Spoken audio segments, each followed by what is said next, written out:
I'm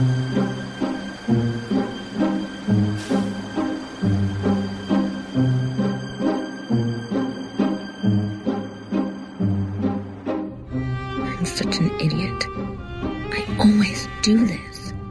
Why did I take the 580? I'm gonna be late. God, I'm so tired of being late. Maybe I should get off. Of course no one's gonna let me get over, are you? No, of course not. Always acquiescing to everyone. I should just get in. Just do that all the time. I do it about everything. And then I end up late. Ugh, you look like the Walking Dead. You look so pale. This can't be how I'm supposed to look. Why am I always so tired? Always so tired. I should go somewhere.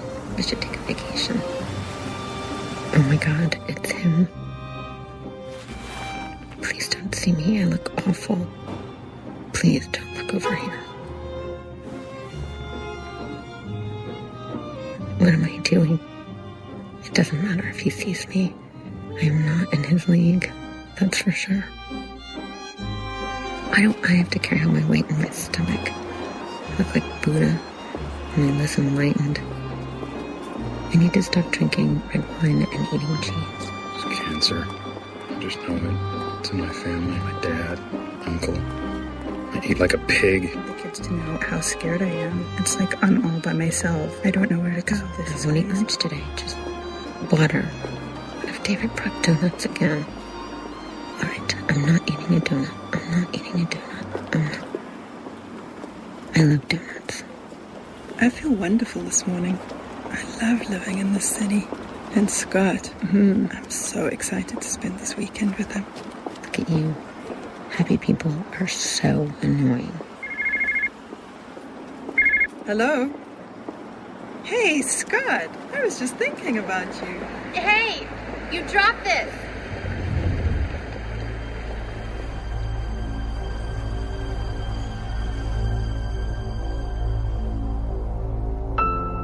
I'm willing to change.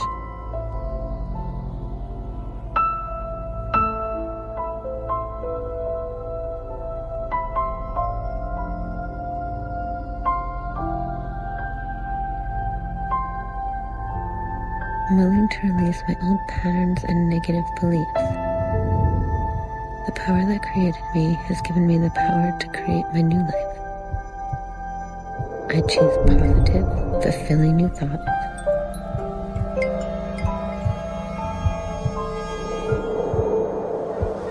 I begin anew, right here, right now.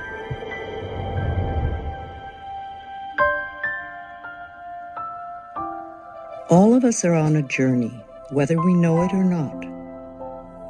We are all on a journey of learning to express our full potential in this world. Most of us have learned to view our thoughts as a reflection of the outside world, a reflection of what is happening to us. But what if that's not how the universe works? What if, with every thought you think, you are actually creating your present and your future? What if you are creating the story of your life with the very thought you are thinking now? Then perhaps, if we are willing to change the way we think, wondrous new possibilities would begin to reveal themselves to us, and our lives would move in a whole new direction.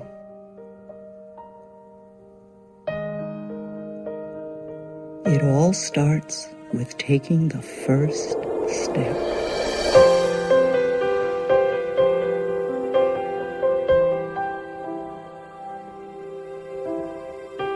Every thought we think and every word we speak is creating our future.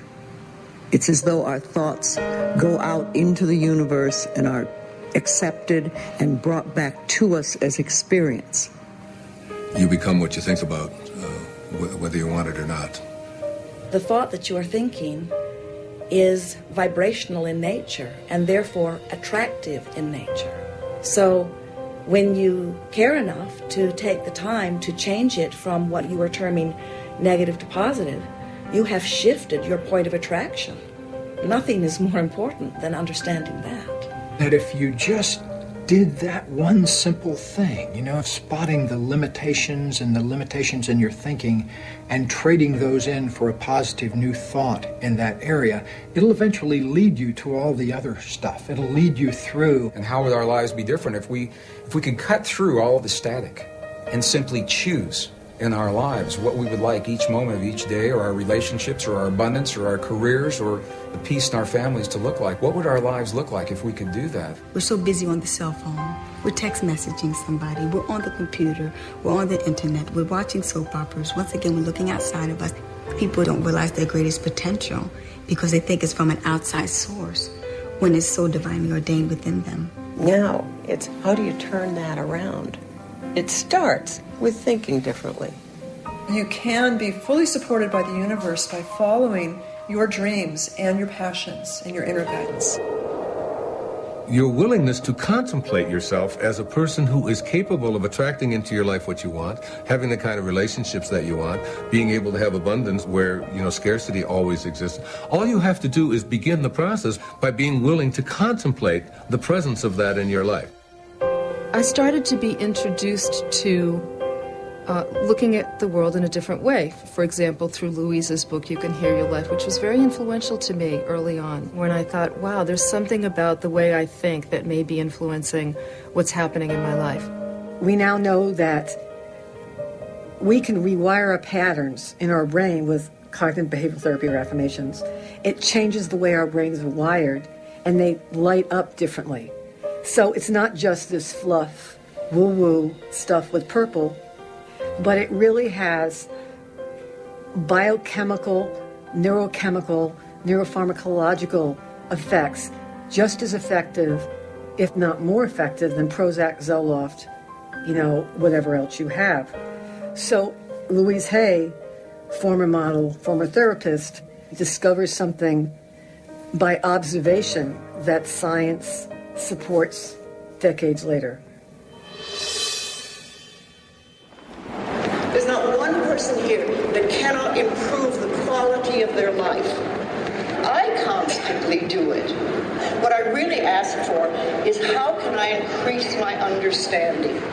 Because the more I understand about how life works and how thought works, the better my life gets. I have just entered my 80th decade, and wonderful, wonderful things are unfolding before me. It's extraordinary. And I have made a decision that this decade is going to be the best decade of my life.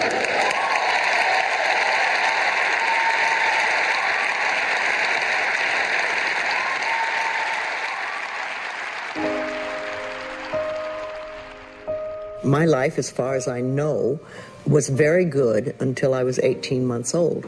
And then everything hit the fan.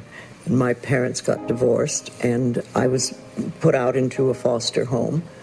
And then later I came back with my mother, and then I was about 5 years old when she remarried.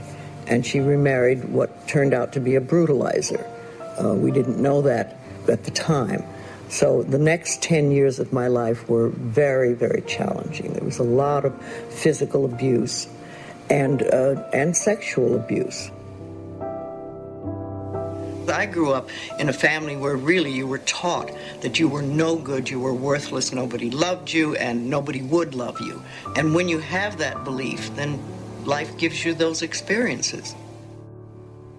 I was raped by a neighbor at one point, and the man got 16 years for it. There was another neighbor that was after me. This was all when I was very little. And then about the time I became a teenager, my stepfather stopped beating me and started to have sex with me.